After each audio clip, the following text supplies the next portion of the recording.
How to put photo on top of another photo on Android. So for this, I will be using an application which is Instagram.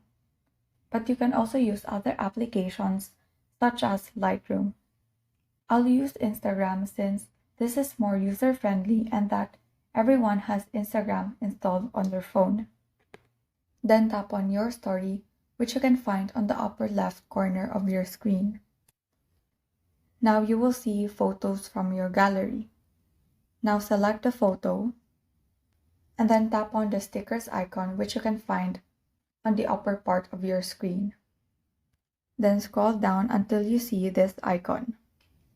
So tap on that icon, which will provide you the photos found on your gallery. Now select the photo that you want to add.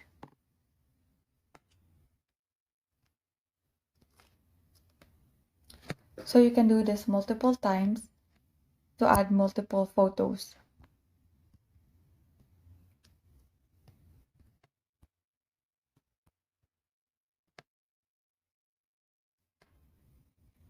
Once you're satisfied, you can tap the arrow button found on the lower right corner to post this as a story. Or you can tap the three dots found on the upper right corner and then select Save. So once you save this photo, you can locate this on your gallery. And so that is how you put photo on top of another photo on Android. Thank you and have a great day.